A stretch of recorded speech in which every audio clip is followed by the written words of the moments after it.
Hello, everyone. I'm Megan the Fangirl, and I'm here with the Bagel Ghost. Hi. And we just watched the horror movie Daddy's Head from 2024. It was.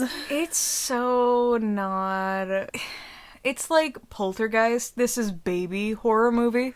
You think so, really? Yeah. I mean, there's some oddities about it, but I found out about this movie not from any kind of preview, but from seeing other people talk about it and do reenactments of it. And I literally had this under my skin so badly from the vent scene that I couldn't go to the bathroom by myself alone at night. I'd have to turn on all the lights on the way because I was so freaked out. You do that normally. No, I don't. Only when I'm scared. Daddy's Head didn't feel particularly scary to me. It just felt like such a tease until the end, and even then it was just. It does have kind of a Babadook feeling to it, and we don't get as many answers as we would probably like, but I think it's a fantastic, slow-burning horror movie. I think it had an idea, but it didn't know how to make us care about it. I did not care about any of the people. The Daddy's Head creature, its intentions were really unclear. Okay, well, let's go through the movie in chronological order here so that we can get the big events covered and talked about. So we have our opening shot, and it's really long and slow, and the credits are going over it, and it's a lake reflecting trees. Everything is upside down. We're seeing things through a lens, as it were. It's not the actual thing itself. And I think it is moments like this that really make this movie beautiful to me from a film studies perspective. And we start off with this adult young man entering this house, and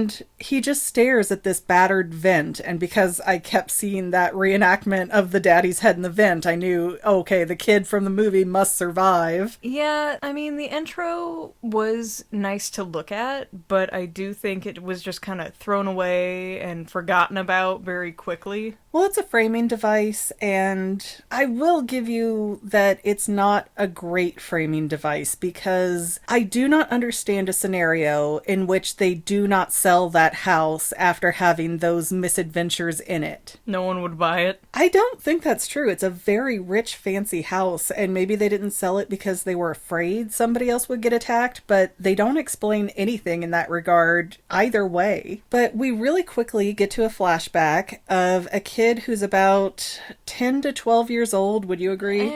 7, 8, 9-ish. I felt like he was a bit older than that, but okay. A kid who's not a teenager yet, for sure. Because his stepmom's a teenager. I know. And he's going into the hospital with this stepmom who, at best, is like 10 years older than this kid. And his dad is all bandaged up, and it's a really weird, like, there's no part of his face that can be seen, and it's all orange and pink, like he's bleeding through. Like he fell into, like, a pile of berries. I feel like it's the origin for the Joker with the colors, and they're like neon pink and orange. It's really strange. Someone pelted this man with apricots and strawberries, I'm convinced. That's how he died. He's just so allergic it killed him. And you can just feel right away that there's a really awkward distance between the kid, whose name is Isaac, and his stepmom, Laura. And Laura is some kind of drunk because she goes down to the wine cellar, and you can just hear the song from Charlotte's Web, if you remember the animated one, the rat at the fair going smorgasbord, smorgasbord. I mean, if you just lost your husband, wouldn't you be drinking too? I'm not saying that she doesn't have a good reason to be drinking. I'm just saying she is a problem person with her drinking throughout the entire movie. It's not an easy time. I feel like this is unfair to judge her drinking habits during a time where she's being constantly terrorized and going through grief and having to deal with some bratty 8-year-old. But I think there is some argument to be had as to whether or not this stuff is all happening or if she's just a drunkard. Because Laura is just sitting on the couch replaying these old movies with this smiley rich guy named James, and one of the videos is James giving Laura this puppy named Bella, and then there's another video with the puppy being put in Isaac's space space, the kid's space. And Laura's like, say hello to your big brother. And I feel like the kid is really politely trying to ask her to back off and not totally being respected, because every time we see Laura on screen, to me, she just feels so needy and whiny and attention seeking, just like a really insecure, no, pay attention to me. Like everything has to be about her, which doesn't work when you have kids. That is a very young, naive, rich girl thing to do, or at least privileged girl thing to do. They want attention and they want money, and it seems like the father had both of those things. They can neglect their son. He's old enough to walk now. It's fine. I don't know. It didn't seem that they had a bad relationship in the slightest. They seem to have a very good relationship, from any of the videos at least, or by the son's reaction to his dad's death. But especially when Laura has the dog, she's calling her stepson the dog's big brother. I'm sorry. I know some people decide not to have children. That's fine. Your pet is not a child. I cannot lock my child up in the bathroom and go to work all day. Well, that's a felony. You could, but if someone finds out, it might be a problem. Yeah, that's called a felony. Okay, you actually have to take care of your child 24/7. I cannot stand these pet parent people who think their dog is a real child. And that's definitely Laura. And I feel bad for Isaac because he is trying to be so polite about, Laura, can you please stop? Can you please get the camera out of my face? And you can almost hear the indignance in her little ugh on the other side of that recording. I don't like Laura. Well, I mean, yeah, she's a spoiled 19 to 22-year-old. She's very obnoxious with major attention issues, and it's just too much. But moving beyond the home movies that Laura keeps obsessively watching, and I mean, that's fair that she's watching it. This is part of her grieving process. That's fine. Maybe don't chug booze while you do it, but, you know, what do I know? Maybe don't turn the home stereo up to max, into house vibration levels. Yeah, she does that a little bit later, but we go over to Isaac's room, and this is the creepiest creep kid I've ever seen in regards to what is on his walls. This kid has nothing but, like, ink blot test and Tim Burton sketches on his walls. Yeah, like, he's drawing Mr. Babadook in there, and the Bell Witch, and the Bell Dam, and, like, the freakiest kind of stuff. Maybe you let that kid get taken away. Even his action figures are really twisted up and freaky, too. Like, they do not look like, oh, this is a Ninja Turtle, this is a Power Ranger. They look like things that Sid from Toy Story made. I mean, Sid from Toy Story is about the same age. The difference between him and Sid is that Isaac has some money. Yeah. Oh, and then they do cut back to the home videos and this whole back and forth montage. And Laura gives Isaac one of those art kits that the grandparents get when they don't know what to get a kid that likes to draw, like the cheap colored pencils and the... I found out recently, the markers in those, they never work. Did you know that you're supposed to pop the backs off and fill them with water for them to work? I did not know that. I did not know that. It's nowhere in the instructions you're supposed to do that? They were build your own. It's a craft kit you have to craft together. But yeah, Isaac really has talent, even though I don't personally like what he's drawing. I find it freaky. But he has really notable talent, especially for his age. And Laura's handing him like preschool colored pencils. They're not even like Prismacolor. Plus, everything he does seems to be in pen, or at least black and white. And she's like, here, have some Crayola colored pencils. Could have only been worse if she was like, here, I got you the 64 pack with the crayon sharpener in the back. I loved that. That feels like she just put no thought into this gift. I appreciate that she's trying as a step parent, but actually pull your head out of your butt and put some effort into these kids. There's no excuse to not put effort into children that are going to be in your life. The gift exchange literally went, Dad giving you a whole Nintendo Switch, and then the mom's like, here's some bargain bin pencils. And yeah, the dad does give him a Switch, but it's open. It doesn't even have a box. Like, what the heck? It doesn't come with a charger? They're rich. It's one-time use. Then we cut to what seems to be a lawyer or somebody handling James's will and a social worker, and they're kind of giving Laura the rundown of everything and all the assets she's getting. I did notice watching it again when you weren't here, they do say that the dad is an architect, and when they go over his office, you can see in the background that stick house that they built in the one forest. That looks biblically accurate? Yeah, the one that looks like a freaky angel lives in there. So it is on the wall before any of this starts, which makes things make sense a little bit later, but we'll get to that in a second. So James has put into his will that he wants to be buried in the backyard garden next to his first wife, which Laura seems extremely offended by, but like, girl, you just got here. Yeah, they would have been married for like 3 months at most. I don't know, we don't have a solid date for when they got married, but the dog seems to be at least a year or two old at this point, so they've probably been dating since she was 18. And Isaac, the little boy here, either stays with Laura and Laura is his guardian, or he has to go into state custody. And Laura calls her mom, and the mom's like, yeah, it's probably a better idea that Isaac goes to social services because you're a mess, Laura. So even the mom has no faith in her. Probably a good boomer mom. This is like a 20-year-old girl. She's not prepared to have a child. Well, they also mention later that she's been to rehab before, so, you know, her struggles, quote unquote, seems to be that she's an alcoholic, and for some reason her husband's like, let's keep a bunch of alcohol in the house. It'll be fine. It's the fun quirks that keep our marriage together.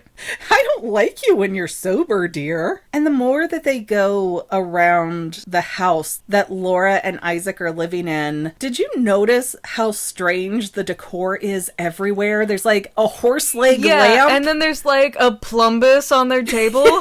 There's a head statue, and then there's one that they keep highlighting that's on, I think, a coffee table, and it looks like a person all folded up with their head in their lap, which is how the creature is always formed when they find it. And again, this makes me wonder, is the creature ever even real, or is this something that Laura drunk hallucinates? I wonder if Isaac summoned that thing. I mean, it's possible because there's so many odd things that start happening, but it's kind of like when you watch The Labyrinth and, you know, you have the beginning and the end that are in the real world, and by the time you go through everything in this adventure, you start to realize all the stuff she interacts with are things from her room. And it's kind of the same thing here if you're paying attention to the background. But people still got hurt from this thing. Yes, question mark? We'll get to it more, but, you know, long story short, I hate the decor of this house. It looks like the Mansons live there. It's not even like justified to have this creepy stuff. It's slate gray, modern, disgusting blockhouses. Well, yes. I also noticed they keep showing us these shots of different times of day of the outside of the house. And the way the house is so rectangular, it looks unnatural in the woods, almost like it's its own kind of spaceship. It's like what you build for your Sims when you don't have the money. So Laura passes out drunk in the living room, which is like a 360 glass-walled area, because rich people, I guess they don't value privacy. They just buy privacy by putting their house in the middle of the woods. Wouldn't you? No, because I'm afraid of monsters. But you're not afraid of bears. No, but I don't trust a bear to fight a monster on my behalf. Well, it depends on how good you are to the bear. Anyways, Laura passes out drunk, and we start getting these flashing blue lights, and we can see this, you know, tree outside of the lake house and everything.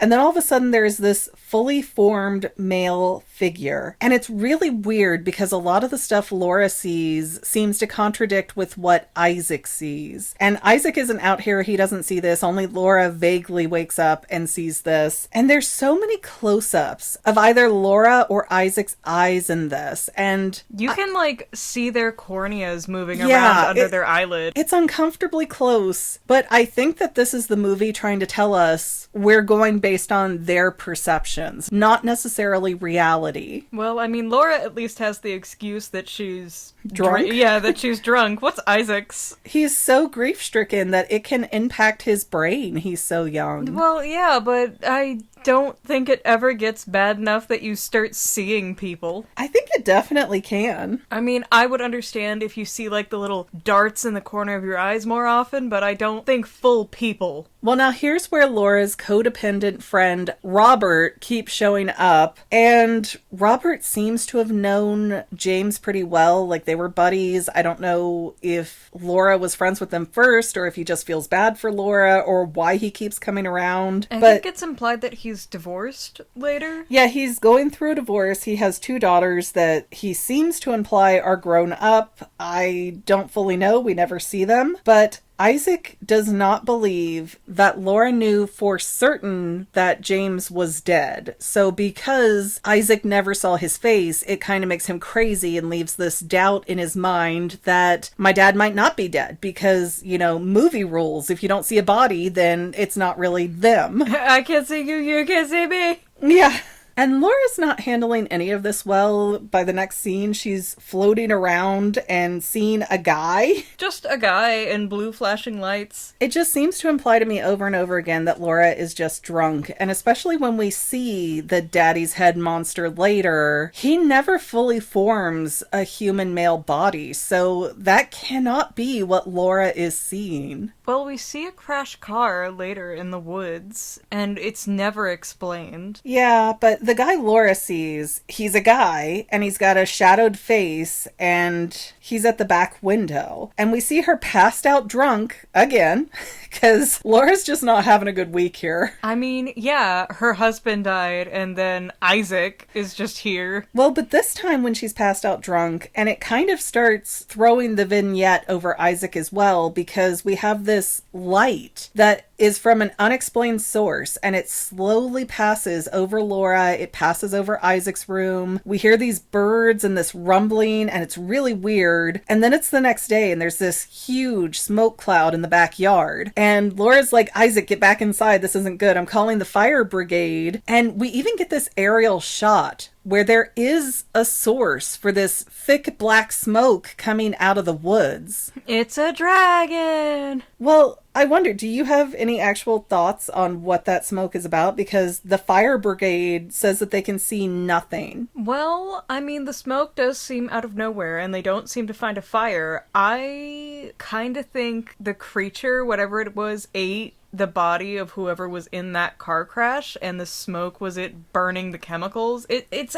gotta be something down that road. I don't know. I almost wonder if that was some kind of crash landing. Because keep in mind, up to this point, the only oddities that we've seen are from Laura being passed out drunk. So if we count that as a separate thing, a separate set of events from the Daddy's Head monster, this could be the point of origin where the monster crashes in the woods with, I don't know, a spaceship or whatever, because we get all these really weird aerial shots going over the gazebo, and it looks very flying saucer-like. I feel like this is an LSAT style movie where you do not get enough information to ever stitch anything together, and that can be very frustrating. But I guess moving on here, the fire brigade finds nothing, and it almost feels like they're chastising Laura for bothering them. Like, dude, this is your job. Find this fire. But then we have Laura drinking again. She passes out again. And there's this blue flickering light outside where she wanders out there. And we don't know if she really does or if it's a dream.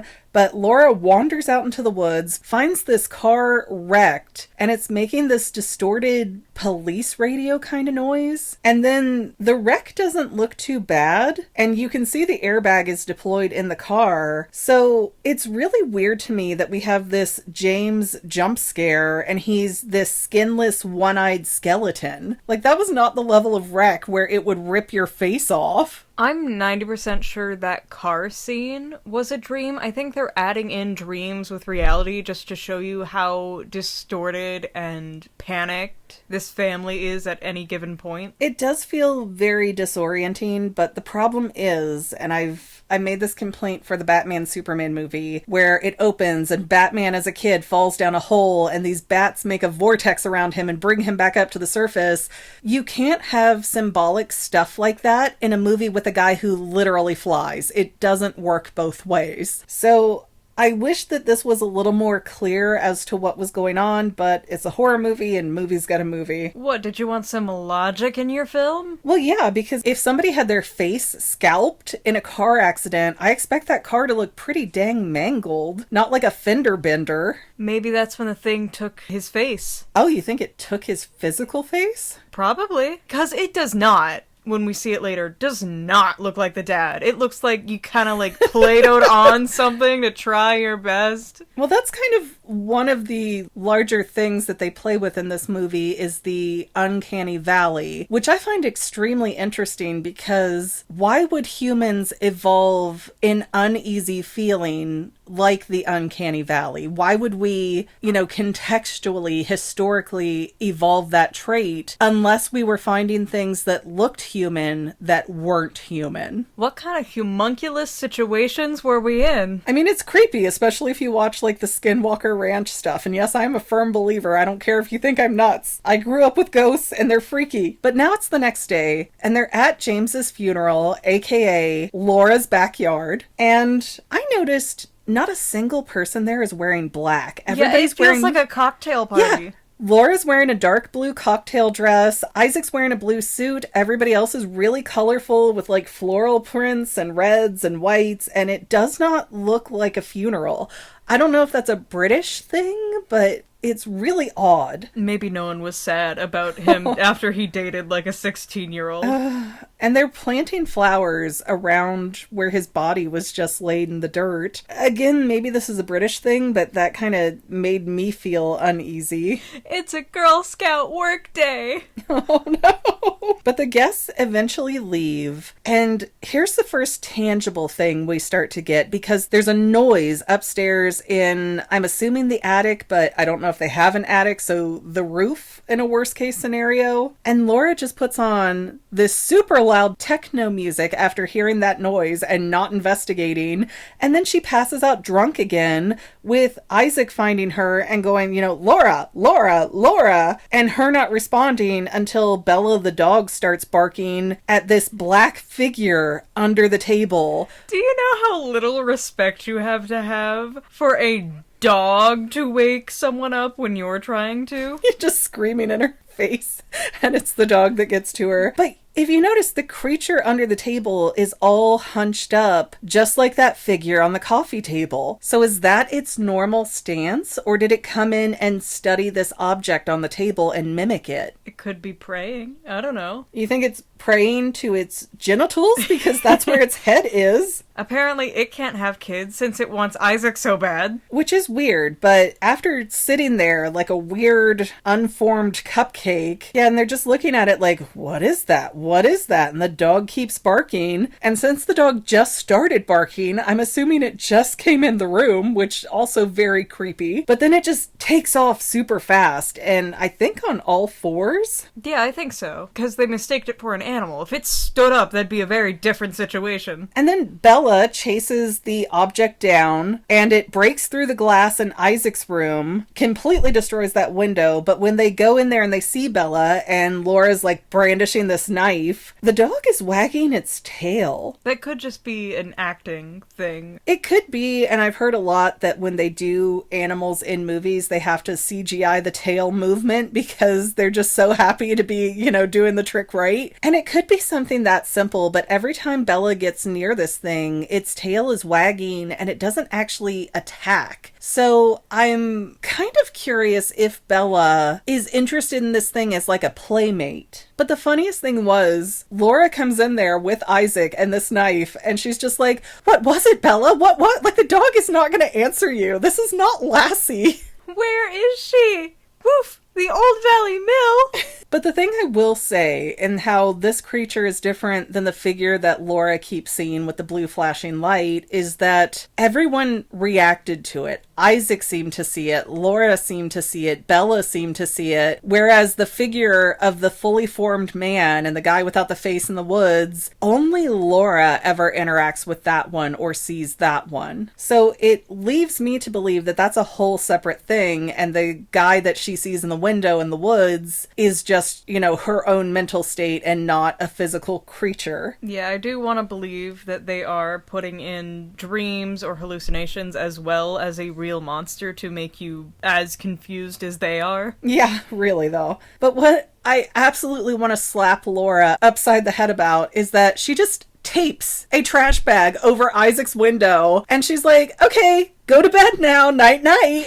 And just goes off to her room and leaves the kid here by himself in a room with no security when they were just almost attacked by some animal that is strong enough to break through glass. Might be a panther that can open doors, but you know. Good luck, buddy. I'll be in my safe room with the locks. Like, go get a hotel room, you rich moron. And Laura goes to her room. She puts her knife in the bedside table and she starts to get undressed. And Isaac comes into her room while she's getting undressed. And it seems to be implied with the tone of that scene that Laura feels like Isaac's kind of being a peeping Tom, but I would be scared to death as an adult if all this happened and the person that I trusted to protect me was like, go to bed in the murder room, son. It made a door just for itself. I feel so bad for Isaac at this point because either Laura is so drunk off her butt that she has no idea what reality is, or she is just a terrible person, because I don't know how you have an event like this and decide, let's just sleep in the house. It can be two things. Does she want Isaac to be gone so that he doesn't have to split that inheritance? Wouldn't you? Then we cut out to the woods, I think, and we have the black-faced body that assumedly was what was under the kitchen table learning to say Isaac in this very chimera parrot kind of way. It's like Nina from Full Metal Alchemist Big Brother play. Yes, it's got a very unsettling way that it's learning to speak. Then we're at the next day, and Laura's friend Robert comes over again and offers, hey, why don't you come and stay with me at my house? And Laura's just like, no, but why? Why, Laura? Because that would be intelligent. People in horror movies don't want to survive. I'm so convinced of this. Well, I mean, in the state that they are in, with heavy grief, they might not want to. Yeah, I think we're beyond want at this point. Like, what you want doesn't matter when there's a big black object coming to attack you. And Laura realizes that her knife is missing from the bedside table, and there's a photo gone from a square picture frame. And we see this shadow creep past Isaac's art, and the black figure is gurgling, Isaac, come to the forest. Oh no, it's a priest!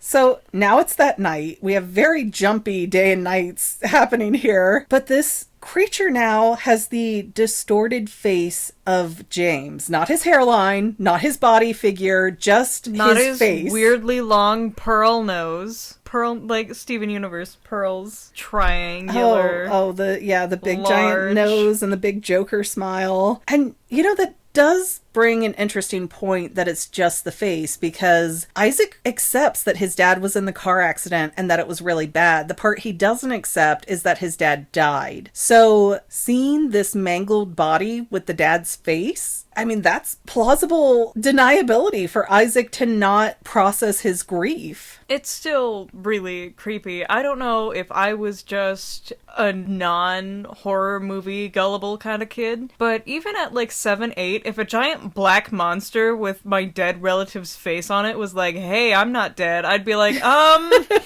hey, so this is my grumpy bear and he will belly beam you?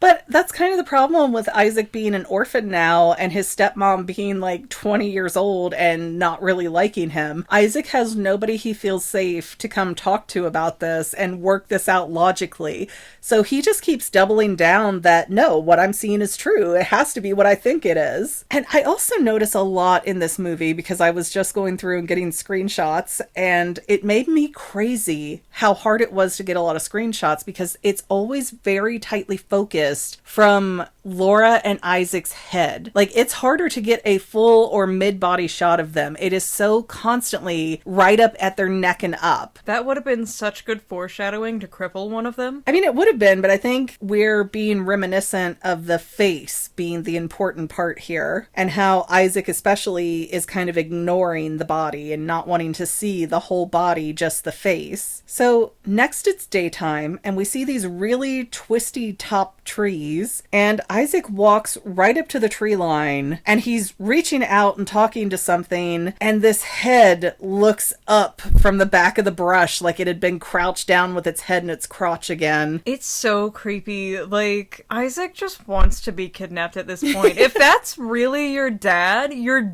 is now gonna be in the bushes hiding from everyone else who can see you. And Bella the dog senses as soon as the head looks up from inside the house. So she gets out and she starts fighting this thing off. And Isaac gets in this whole meltdown with Laura of, my dad's not dead, he's not dead, you're crazy, you're crazy. And Laura calls in the social worker, which is a very odd interaction for a social worker. The social worker does not seem to be backing Laura in the slightest. I kind of want to think that the social worker is maybe not the thing that's in the woods, but another thing like it. Like, they know each other. Like, it has to be that, because no sane person is going to be doing this thing that this social worker does. Yeah, the social worker is like, oh, just let him do this, just ignore it. He's just processing, you know, it doesn't matter, just go with it. But again, it does feel like there should have been more people around them that were in on it, or one of these creatures as well.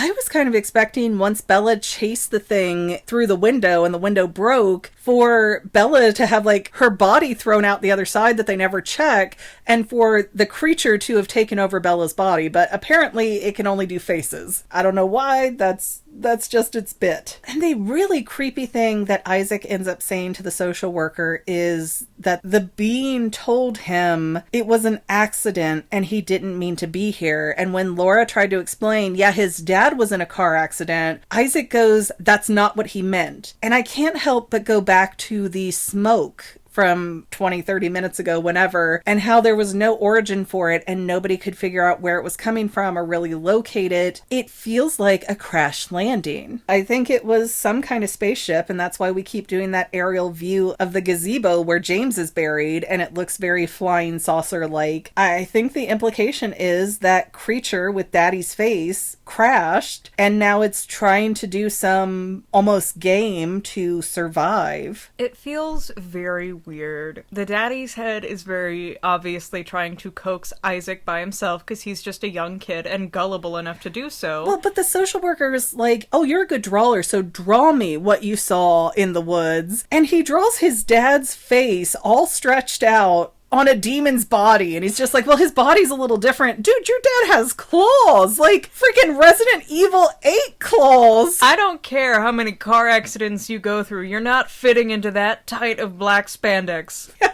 You don't get in a car wreck and get Lady Dimitrescu claws. That's just not how that works. And he is old enough to mentally process that, so I don't understand how he's like, these aren't even the direction that human bones go, but it's definitely my dad. If this kid was like 4 or 5, I'd believe it, but he's not. He's definitely old enough to know that's not a human being. Yeah, and so Laura says, well, tomorrow we'll go out in the woods together and we'll see blah, blah. I forget if they're trying to find the creature or prove something to Isaac, but they end up in the woods and they find this really creepy geometric stick house. It looks like a biblically accurate angel lives in it. Yes, and Bella barks on the inside of it. It's got an opening. Bella keeps barking at it. She hates this place. And immediately Isaac's like, my dad built this for me. Which is possible. It did not make sense at the time in the first watch through, but again, if you pay attention when the person reading James's will is talking, you can see it, that drawing in the background. So it would make sense, I guess, for Isaac to look at that and say, oh,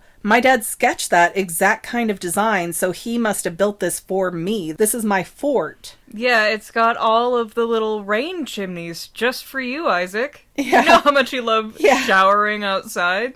Then we have Robert showing back up because he obviously has nothing to do with his personal life. I can kind of see why he's getting divorced. And Laura's drunk again, and she's complaining that her therapist stopped her from going to rehab, quote, again. So she's got a long-term issue with being an alcoholic. And she's like, I don't want Isaac, because when I was trying to get Isaac away from the stick house, he ended up busting my lip with his head or something like that, fighting with me. Oh yeah, he like punched her real hard. Oh, was it his fist? Yeah. So yeah, she's just like, I'm done. I don't want this kid. And Robert's like, okay, I'll take Isaac. I'll tell him later. And for no real explained reason, Laura gets a nanny cam and puts it in Isaac's room. Which, why? She's really not been keeping an eye on him or believing him or anything else, so I don't know why. Well, I don't think she wasn't believing him. I think she's just psyched out because she's been seeing this thing too. But you know what, though? I noticed watching it again, she never gets the window fixed. It's a freaking wood board over it the next day, and it doesn't even fully cover the gap of the window. It's fine.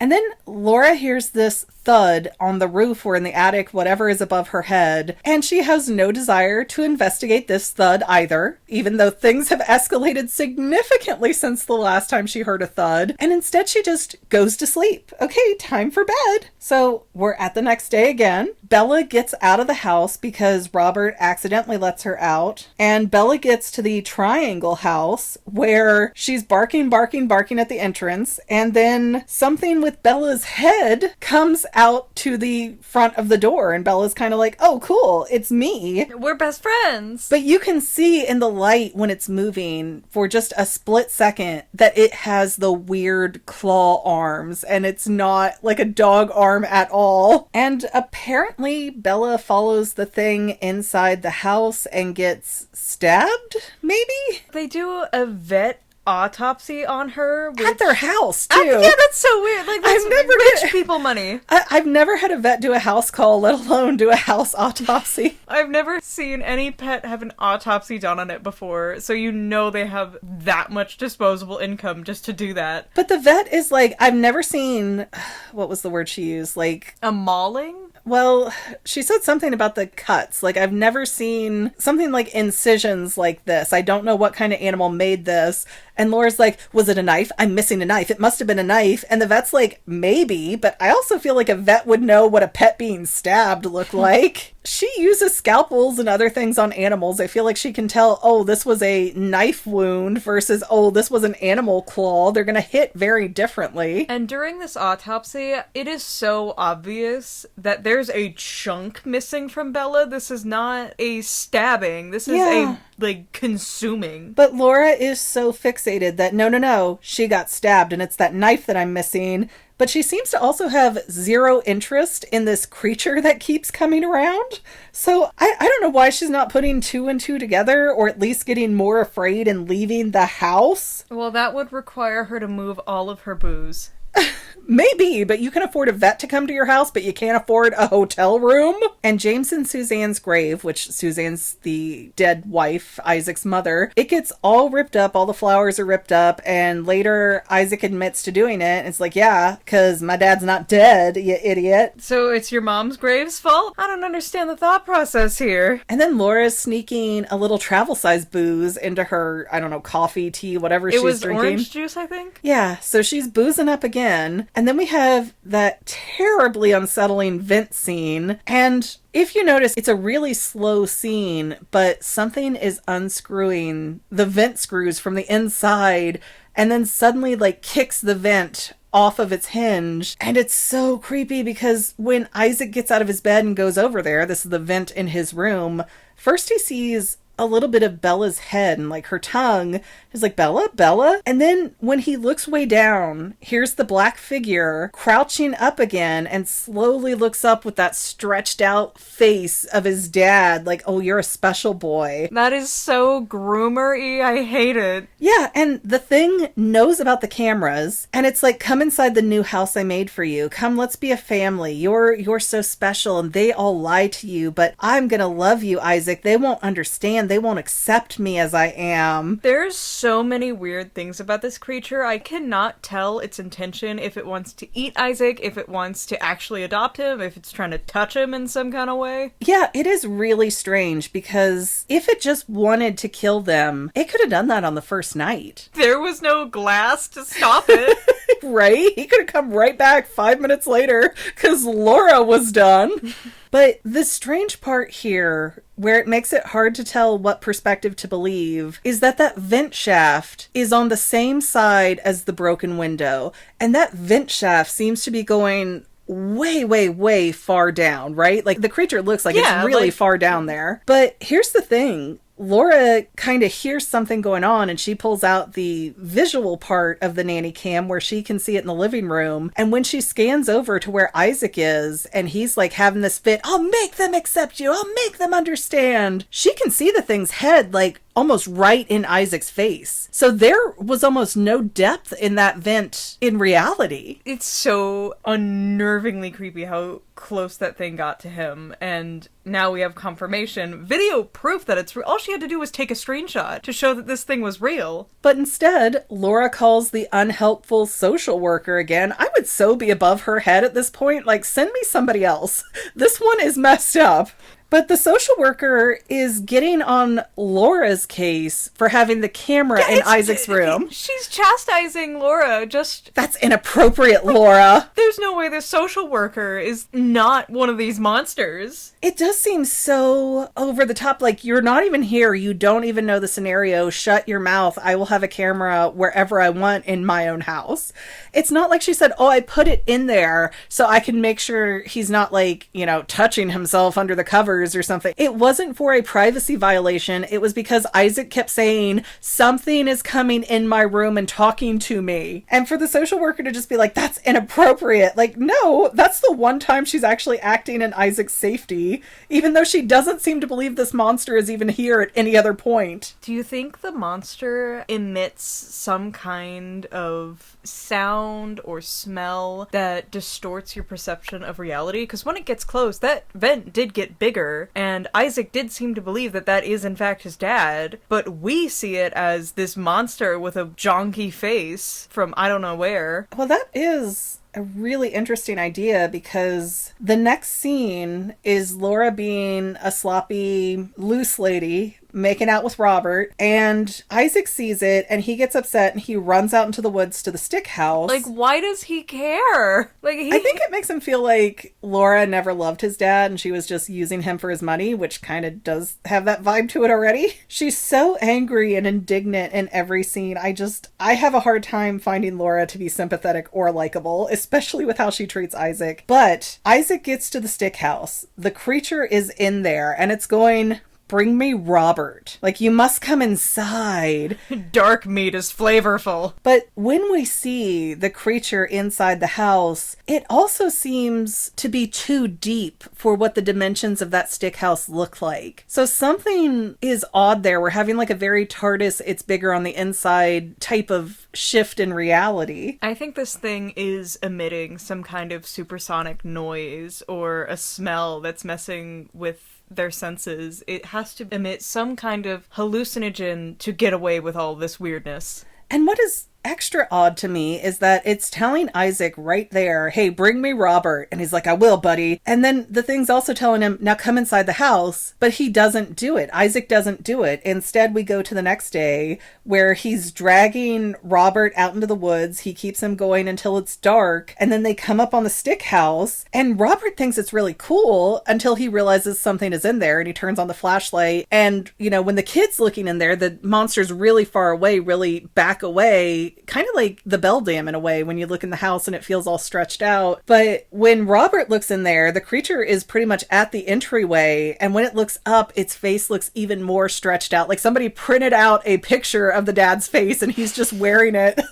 You tape it on there, it's fine. Like when you get one of those knockoff costumes where they print the stretchy hood face thing. Oh, I hate those. Yeah, it looks like one of those. So Robert takes off running. Isaac does not. Isaac's been throwing one of his little Isaac tantrums. And we never see the monster come out of the house. But next scene, Robert's in the hospital. Nobody will explain anything really to Laura. They just said, you can't come in here because you're not next of kin. And he cracked his skull falling in the woods. That's it. We don't know if the monster actually came after him, but it doesn't appear that it did. Or at least it doesn't appear to Isaac like it did. It seems weird because if the creature wanted to remove Robert and it's trying to remove the people that might keep Isaac safe so that the creature can have Isaac, why wouldn't he go after Robert? Or why wouldn't he just take Isaac when Robert runs away and Isaac's right there? Well, because Robert might come back with the police. Maybe. But Laura decides to go home and have a real talk with Isaac saying, hey, I'm leaving tomorrow. You're going to be all on your own and social services will probably come for you. So peace out. Be prepared. The weirdest, most childish. I hate this woman. Well, I mean, when she tries to do the right things, the social worker scolds her. Well, fortunately, Laura doesn't really have a chance to act because that night we see Isaac in his bed and a light goes across his face and something is crawling into bed and lays its head on his shoulder. But then when we cut over to Laura, who's dead asleep because she's probably drunk as a skunk again, there's a human hand that reaches out and touches her and wakes her up. Oh, is there? Yes. And again, when you go back to this whole guy she saw with the car crash, guy standing outside of the windows for a few nights before all this started happening, it seems like the ghost of her husband is unsuccessfully watching over her. It's like, hey, make sure my kid doesn't die. Yeah, basically, because that is what wakes her up, is this hand reaching out and touching her. And it is a human white male hand, so I think it has to be James. So Laura goes to look at Isaac because she's freaked out now. And when she opens the door, the creature that's laying on him just looks up and it's, I'm getting goosebumps thinking about it. It's so creepy. And it's mad that Laura interrupts them and it comes charging at her, ends up knocking the door in her face and knocking her over. It's a really strange moment there. But it hits the door so hard, not only does it make Laura's head split open on the side. She's definitely concussed. Like, she can't see clearly, she can't hear. It's ringing in her ears. But the creature's face is all smashed and mangled. And so Laura gets in there, and after a few minutes of this thing trying to recalibrate itself, Laura gets the knife and starts stabbing it. And it's making the creepiest, freakiest noise. Let me go! Like, it sounds like Don't Hug Me, I'm Scared. When they do that weird digital scream. Completely freaky noise, and takes off running. And then we just have the kid going, Laura, Laura, Laura. And then it cuts back to the framing device where we have the young adult man looking at the vent. I hate this framing device because it's so out of sight, out of mind. Like, it does not matter at all. It wasn't even used for like and this was the worst experience I ever had and I never knew. Like, it couldn't even be like Isaac's in therapy years later. I think it's kind of implied though, and they don't do a great job explaining it and handing you this information, but who we assume is Isaac gets up out of the house, goes out into the woods, finds the stick house that has fallen apart over the years, and if you ask me, there's not even enough sticks there to have made that contraption that they saw, so I wonder again if the perception that he had is different than the reality of it. I am still convinced that this creature emits something that makes you hallucinate, because there's no way. There's no way it got away with all those things. Well, he finally goes into this creature's lair, so we get that payoff. And again, this is probably 10 years later since this appeared and he found it and his dad died and everything. And at first he finds the square picture of his dad and him that was missing with the creepy smile that this face has had every time we see this monster. And then he accidentally steps on some bones and scares himself. And we see this very distorted looking skeleton, and it's also like kind of wet. Like, all the facial features on a skull was cleanly sliced off. Yeah, it reminds me of this Batman Beyond villain called Ink, where it didn't have its own face, but she could, like, change into other things. The skull of it was very hollow, where you would see the eyes, the nose, the mouth, and jaw. It was just kind of carved out. And it's strange because, okay, here's actual proof that this creature existed, but Isaac just leaves, and he goes home and opens this door and goes, Mom? What, are you gonna touch that thing and get the curse of whatever it was? Well, but then Laura just sits up and goes, yeah, and that's the end of the movie, and there's no better explanation, there's no gratification. As Laura had brain damage and he's taking care of her? Like, what is even happening? I don't know if that creature, like, knocked some parental instincts into her or what, but, like, I guess she stuck around. But the weird thing that I just can't wrap my head around, and I think the reason I can't wrap my head around it is because I want this to be a monster movie, but I think this is really a movie about grief. Because when you look at the end, kind of in context to that, to Isaac's father, James, dying, okay, the monster was grief. It came, it attacked, it did all this stuff, it messed with Isaac's head, it messed with his perceptions, it messed with his ability to function. Killed their dog. Killed Robert, maybe. Yeah, we have no idea what happened to Robert, by the way. But the monster ends up being slain, we assume from Laura stabbing it a bunch of times, because it apparently wasn't that tough for some kind of alien mimic. Well, yeah, it's like 2 inches thick all around. Okay, if we look at that as grief, the grief has been dealt with. However, when Isaac comes back to visit where the grief is, it's still there. It's just managed. It's not controlling him. It's not scaring him anymore. And so I think that is what we have to take away from the movie on a more cerebral level. But as a monster movie, I still want elements of this to make sense. Like, why did the monster want Robert if it wasn't going to chase him? Because we have 4 different beings, if you include Bella the dog, that have seen this thing. And yeah, I know Robert was James's friend and he was kind of in grief and mourning, but not to the same way that the wife and kids were. The dog could probably care less that he's dead. I still am unsure what this thing even wanted from Isaac. Yeah, it was very Beldam-esque, where it's like, I built you this new home and I want to be your family, but why? Well, the Beldam is at least explained in the movie that she'd die without the affection and love and maybe even the eyes of whatever child she's hosting. We did get nothing to that effect for this mimicky creature, but it does feel the very same of like, hey, I only want the child and I want the child to believe I'm its parent and I want the child to come live in this new home, but what is the end goal? What happens next? Because if you want to kill them, you were laying on his arm, buddy. You could have slit his throat right there. You could have killed these people 100 times over, but you didn't, which suggests that it wanted something else. I really hope it did not want to try and touch Isaac in that kind of weird way. It did don't get think into so. bed with him, which was really weird. And it got very mad when it got interrupted too. Oh my gosh. But yeah, why only Isaac? Why didn't it want Laura? Because if it's some alien creature, as is implied that it crash landed in the smoke, it would have no context that, oh, this 10-year-old would believe me, but this 20-year-old wouldn't. You know, how did it choose who to be the victim? Isaac was smaller.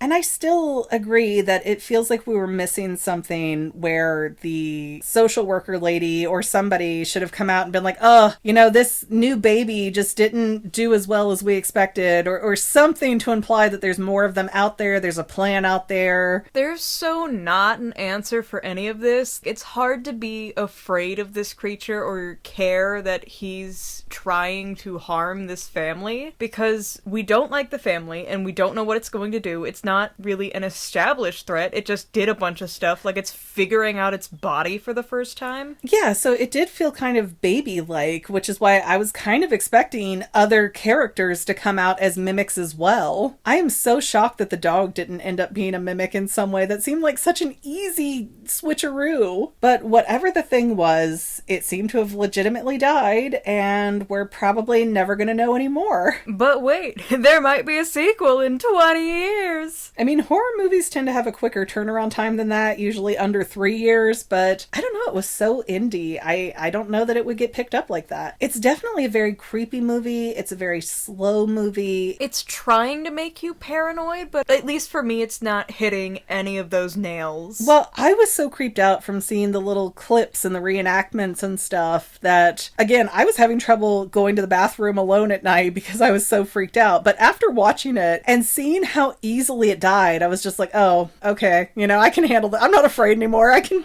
take this thing. Our nail clipper could kill it. Every time there is some horror movie threat, I am not okay unless I can figure out a way to kill it or otherwise become its leader. Seduce it. So I feel better having watched the full movie.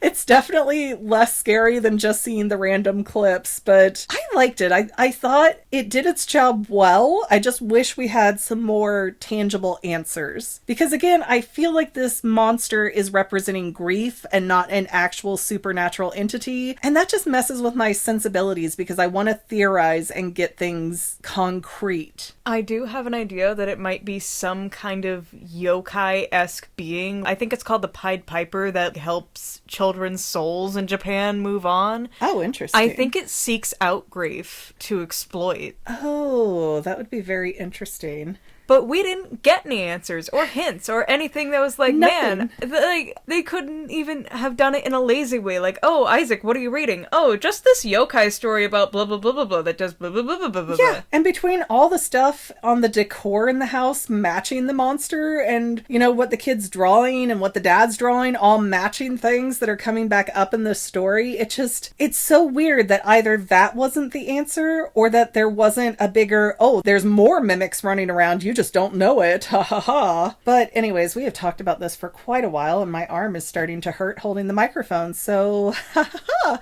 If you enjoyed this, you are free to recommend some other horror movies, and we ask you to kindly like, subscribe, comment, and or share. That is free for you and really helps us out in the algorithm. We also have paid channel memberships if that is something you'd be interested in and you can see videos before anybody else can.